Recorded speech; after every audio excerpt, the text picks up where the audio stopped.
Mesdames, Messieurs, bonjour. Un calme précaire signalé sur les lignes des fronts à Bachali Mokoto après une journée de jeudi où les violents affrontements entre les terroristes du M23 RDF et les Ouazalem Natura dans cette partie de la chefferie du Bachali KMB ont été enregistrés. Un jeune garçon conducteur de taxi-moto a été tué par balle aux environs de 19h des jeudi 12 septembre au quartier cité belge près de l'église catholique en plein centre-ville du Béni.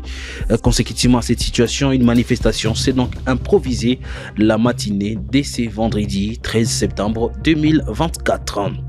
La situation humanitaire autour de Goma continue de se détériorer avec une augmentation significative des camps des déplacés et des besoins humanitaires qui dépassent les capacités des organisations sur le terrain.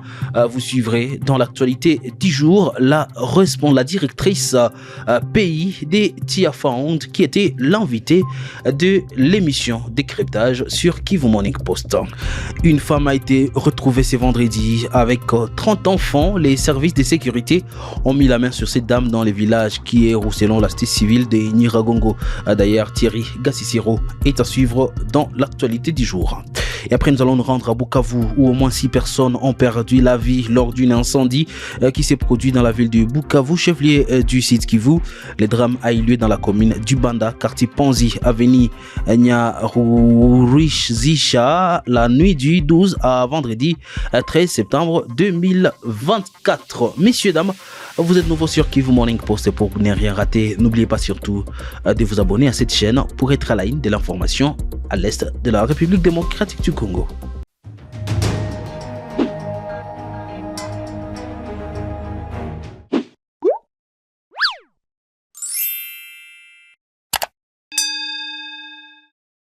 Commençons parce que c'est notre spécialité. D'abord, la situation sur les lignes de front. Retenez que c'est vendredi, un calme précaire est donc signalé depuis le matin de ce vendredi sur toutes les lignes de front dans les groupements de Bachali Mokoto. C'est signé donc après la journée, comme vous le savez, du jeudi où des violents affrontements entre les rebelles du 23 et les Ouazalem Natura dans cette partie de la chefferie de Bachali ont été enregistrés selon un cadre de jeunes d'empathie sous anonymat. C'est depuis 20 heures que les armes ont cessé sur les lignes de front à Butanga, Longue, Mwama, Rungu, Shongoro, Kamoni et dans les pâtirages de Mayanga. Il ajoute que quelques mouvements de militaires en 23 sont visibles dans les villages proches pendant que d'autres effectifs sont toujours dans ces villages précités pour une contre-attaque contre les résistants Ouazalendo.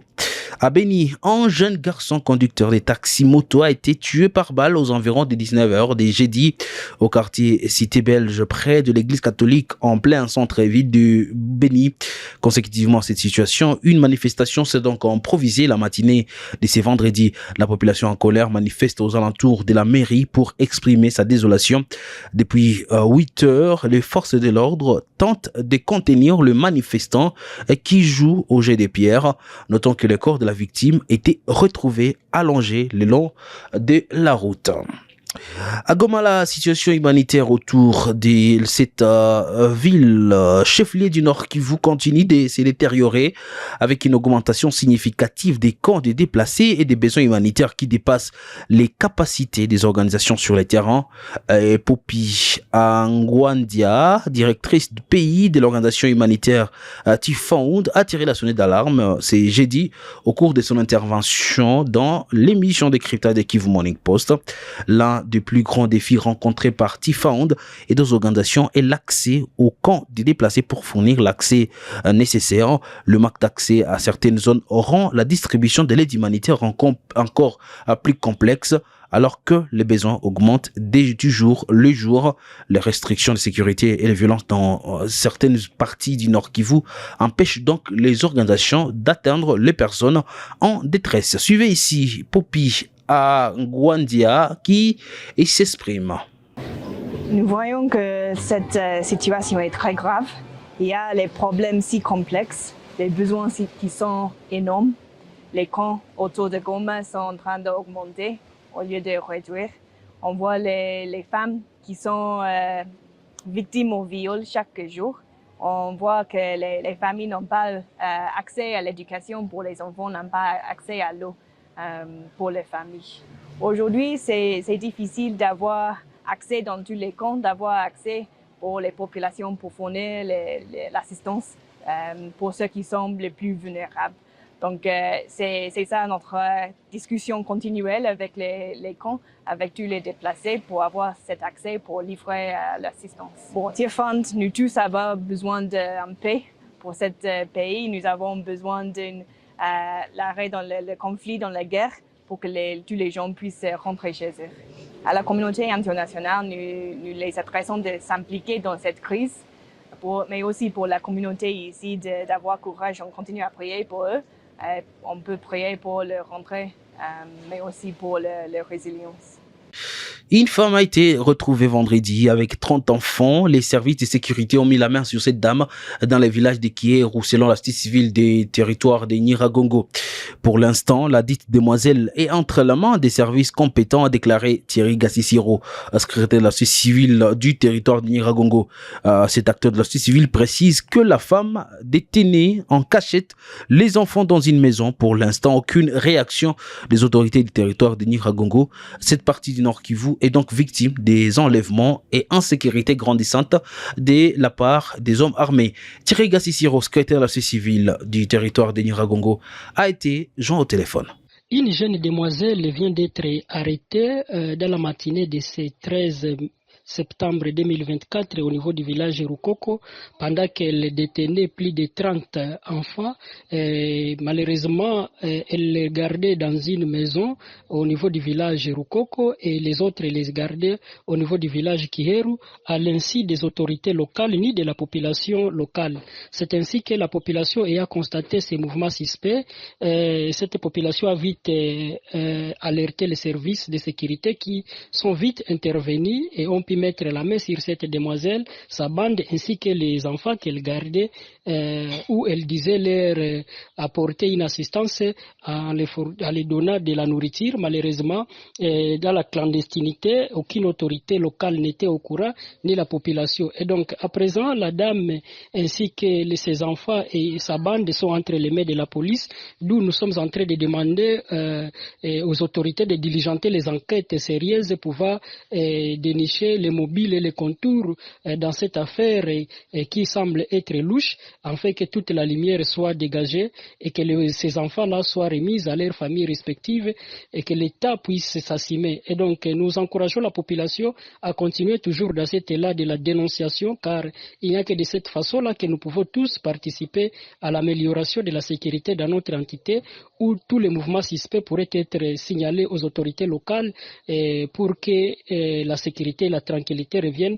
Il faudrait que chacun puisse s'impliquer d'une manière ou d'une autre pour lutter contre la criminalité et l'insécurité dans les territoires de Nyiragongo. Au moins 6 personnes ont perdu la vie lors d'une incendie qui s'est produit dans la ville du Bukavu. Le drame a eu lieu dans la commune d'Ibanda, au quartier Panzi.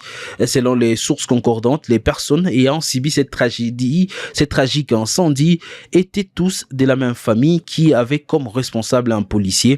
La société civile et les services des droits de l'homme appellent à l'implication des autorités locales dans cette affaire pour préserver la ville des autres incendies qui pourraient se produire.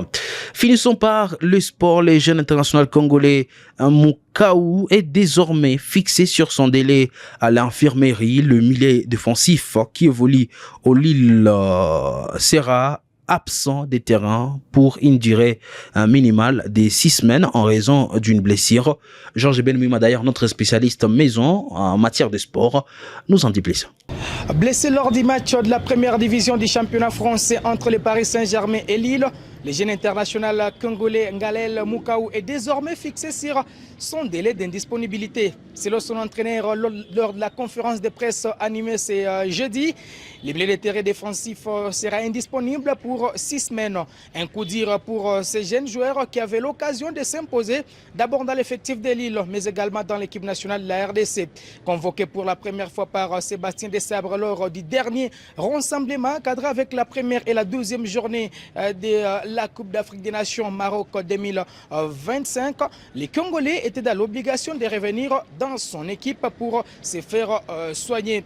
Cette nouvelle arrive au moment où les Léopards préparent encore 2 matchs au mois d'octobre après la trêve internationale du mois de septembre. Les Congolais joueront contre les Taifa Stars de la Tanzanie, d'abord le 7 octobre à Kinshasa, mais également le 15 octobre en déplacement. Donc l'incertitude plane sur la présence d'Ngalael Mukaou dans la tanière des Léopards au mois d'octobre. Fin de l'actualité du jour, messieurs, dames. Merci à vous de l'avoir suivi.